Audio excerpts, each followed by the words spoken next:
அனைவருக்கும் இனிய வணக்கம். நான் உங்கள் மதுரை ராமகிருஷ்ணன். எதுக்காகப்பா இந்த நிகழ்ச்சி? எதுக்காக நம்ம புத்தகம் படிக்கணும்? எதுக்காக காலை நேரத்தில் இப்படி ஒரு நல்ல செய்தியை கேட்கணும்? இந்த நாள் இனிய நாள் நிகழ்ச்சியின் மூலமாக என்னப்பா கிடச்சிடும்னாங்க. சரி, எல்லா விஷயத்தையும் நம்ம வாழ்க்கையில் அனுபவித்தே கற்றுக்கொள்ளவே முடியாது இல்லையா? எல்லாத்தையும் எக்ஸ்பீரியன்ஸ் பண்ணி நம்ம கற்றுக்கொள்ள முடியாது. அதுக்குள்ளார வயசாயிடும். அதனால இந்த புத்தகங்கள் என்னப்பா, இந்த கதைகள் என்னப்பானா, யாரோ ஒருவர் பட்ட அனுபவம், நம்ம முன்னோர்கள் வாழ்ந்த வாழ்க்கை, நம்ம முன்னோர்கள் கற்றுக் கொடுத்த ஒரு வழிமுறை, இதை கற்றுக்கொள்வதன் மூலமாக அவர்களுடைய அனுபவத்தை நாம் இளம் வயதிலேயே பெற்று நம்முடைய வாழ்க்கையை அழகான முறையில் வடிவமைத்து கொள்ளக்கூடிய ஒரு வழிவகை தான் இந்த நிகழ்ச்சியே சார். வழிவகை இப்போ எப்படி ஒரு புத்தகத்துக்கு ஒரு கைடு இருக்கும்ல, அப்படியாக இந்த வாழ்க்கையில் நல்ல விஷயங்கள், நேர்மறை சிந்தனைகள், இதை தொடர்ந்து நேர்மறை கதைகள், இதை தொடர்ந்து கேட்க கேட்க கேட்க கேட்க அதன் வாழ்க்கைக்கான அனுபவங்களை நமக்கு முன்னாலேயே கற்றுக் கொடுக்கிறது. எவ்வளவு சீக்கிரமாக நல்ல அனுபவங்களை நாம் பெற்றுக்கொள்கிறோமோ, எவ்வளவு சீக்கிரமாக இந்த வாழ்க்கையை புரிந்து கொள்கிறோமோ, நம்மால் வாழக்கூடிய அந்த வாழ்க்கையை, நெடுநாள் வாழ்க்கையை இன்பமாக வாழ்ந்து விட முடியும். அதுக்காகத்தான் நம்ம முன்னோர்களுடைய வாழ்க்கை முறைகள் எல்லாம் நம்ம தெரிஞ்சு வச்சுக்கிறோம். நல்ல செய்திகளை நம்ம தெரிஞ்சு வச்சுக்கிறோம் சார். களவெளி 40ன்னு ஒரு புத்தகம், களவெளி 40. அதில் படிக்கிறோம், ஒரு அரசன் என்பவன் பணத்தை தாண்டி, பதவியை தாண்டி மானத்தை பெரிதாக நினைத்தவர்களாக இருந்திருக்காங்க. மானம் பெரியதென்று வாழும் மனிதர்களை மான் என்று சொல்வதில்லையா, தன்னை தானும் அறிந்து கொண்டு ஊருக்கும் சொல்பவர்கள் தலைவர்கள் ஆவதில்லையான்னு ஒரு பாடல் இருக்கும். அரசர்கள் பெரிய விஷயமாக நினைத்தது என்னன்னா மானம். களவெளி 40 அந்த புத்தகத்தில் சொல்றாங்க, ஒரு அரசன் இன்னொரு அரசன்ட்ட தோத்துடுறான், சிறைபிடிச்சு வச்சிடறாங்க. இப்ப இந்த நாட்டை சிறைபிடித்த அரசனை சார்ந்த ஒரு நாட்டினை சேர்ந்த ஒரு புலவன் அந்த எதிரி நாட்டு அரசனை போய் பாடுறார். அவரு அவ்வளோ சந்தோஷம், இந்த புலவருடைய கவிதையை கேட்டு அவ்வளோ சந்தோஷம். உங்களுக்கு என்ன பரிசு வேணும்னு கேட்கிறார்.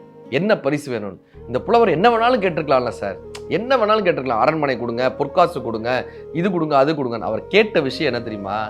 என்னுடைய அரசனை விடுதலை பண்ணுங்க, என்னுடைய அரசனை விடுதலை பண்ணுங்க. அப்போ அந்த புலவர் எவ்வளவு மேன்மையானவராக இருந்திருப்பார். என்னோட அரசனை விடுதலை பண்ணுங்க. இந்த கவிதைக்காகவும் அவருடைய வார்த்தைக்காகவும் அந்த அரசனை விடுதலை பண்றேன்ட்டாங்க.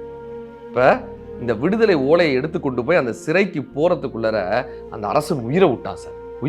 ஏன் தெரியுமா? ஒரு சத்திரியனாக இருப்பவன் போரில் ஜெயித்து வெளியே வர வேண்டுமே தவிர, ஒரு சத்திரியன் என்பவன் இன்னொரு வீரனை வென்று வர வேண்டுமே தவிர, ஒரு போர்க்களத்தில் வென்று வர வேண்டுமே தவிர, உயிரை தானமாக பெறக்கூடாது என்கிற ஒரு பெரிய விஷயம், மானம் பெரியதுன்னு நினைச்ச அந்த மனிதன், அந்த அரசன் அங்கேயே உயிர் விட்டார்னு களவெளி 40 ஒரு புத்தகம் இந்த மானத்தை பற்றி கற்றுத்தரு. இதே மாதிரி இன்னொரு அரசர் போர்ல சிறைபிடிக்கப்பட்டிருக்காரு. இந்த காவலர்கிட்ட தண்ணி கேட்கிறாரு. இந்த காவலன் ஏசிட்டு போயிடுறான், திட்டிட்டு போயிடுறான். உனக்கெல்லாம் தண்ணியான்ற மாதிரி, போர்க்களத்தை தோத்துட்டு உனக்கெல்லாம் தண்ணியான் திட்டிட்டு போய் எடுத்துட்டு வந்து கொடுக்க வர்றான். அந்த தண்ணீர் எடுத்து கொண்டு வந்து கொடுப்பதற்கு முன்னால் இந்த மன்னன் உயிரை விட்டானாங்க.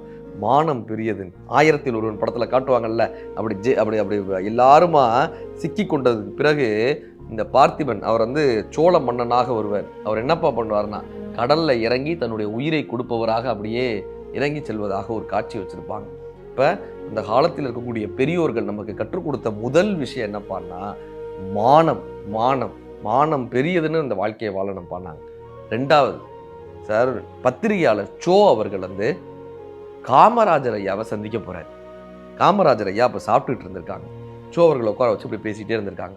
சாப்பிட்டுக்கிட்டே இருந்துட்டு எல்லாம் கையெல்லாம் கழிட்டு வந்ததுக்கப்புறம் சோ அவர்கள்ட்ட கேட்டாரா, நீ என்னை ஒரு 4-5 தடவை பார்க்க வந்திருப்பியா? ஒவ்வொரு முறையும் நான் சாப்பிட்டுட்டு தானே இருந்தேன். என்னைக்காவது ஒரு நாள் உன்னை சாப்பிடுன்னு நான் சொல்லியிருக்கேனா?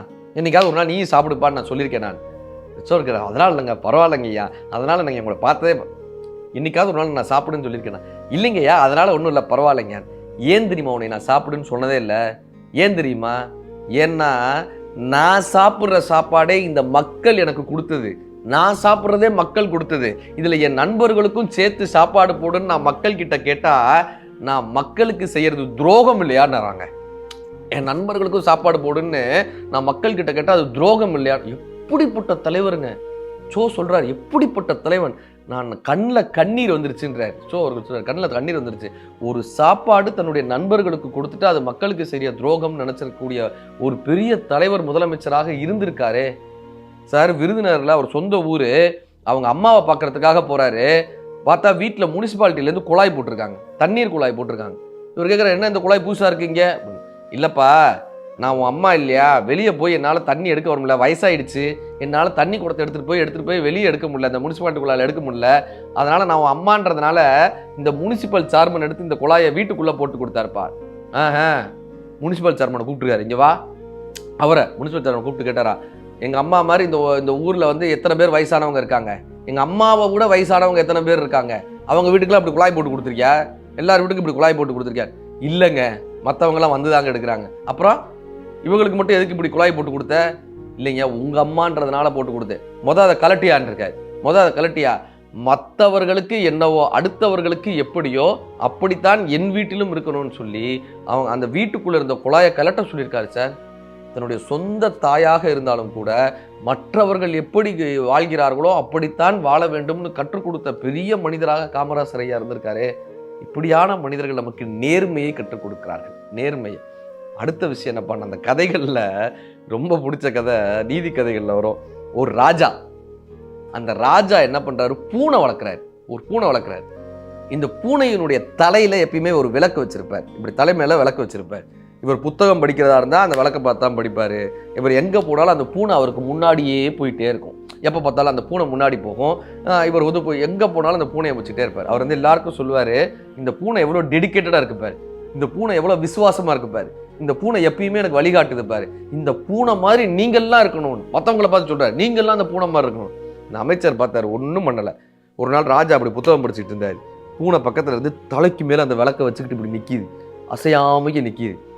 இந்த அமைச்சர் பார்த்தார், ஒன்றும் பண்ணலை. ஒரு எலி கூண்டில் 4 எலியை பிடிச்சிட்டு வந்தார். எலியை பூனைக்கு முன்னாடி விட்டார். அவ்வளோதான் சார். ராஜாவை பற்றி யோசிக்கலை, மற்ற விஷயம் எதையும் யோசிக்கலை. விளக்கை கீழே போட்டு எலியை பிடிக்க ஓடிடுச்சு. விளக்கு கீழே விழுந்து அது அந்த படுக்கையில் விழுந்து படுக்கை பற்றி எரிஞ்சு அந்த அறையே பற்றி எரிய ஆரம்பிச்சிச்சு. ராஜா பயந்து போயிருக்காரு. அமைச்சர் சொன்னாராம், எந்த பொறுப்பை யாரிடம் கொடுக்கணும்னு உங்களுக்கு தெரியணும். அவங்க சந்தர்ப்பம் கிடைக்காத வரைதான் விசுவாசத்தோடு இருப்பார்கள். ஒரு சந்தர்ப்பம் கிடைத்து விட்டால் மட்டும்தான் அவங்களுடைய விசுவாசத்தை கற்றுக்கொள்ள முடியும் அப்படின்னு இந்த நீதி கதைகள்ல ரொம்ப அற்புதமான ஒரு கதை. நம்ம முன்னோர்கள் கற்றுக் கொடுத்த முக்கியமான 3 விஷயங்கள்: மானம், 2வது நேர்மை, 3வது சந்தர்ப்பம் கிடைத்த போதும் கூட மற்றவர்களிடம் விசுவாசமாக இருப்பது. இந்த 3 விஷயங்களை நம் வாழ்க்கையினுடைய அனுபவமாக நாம் பயன்படுத்தியோமே ஆனால் இந்த நாள் மட்டுமல்ல, எல்லா நாளும் இனிய நாள் தான். நன்றி.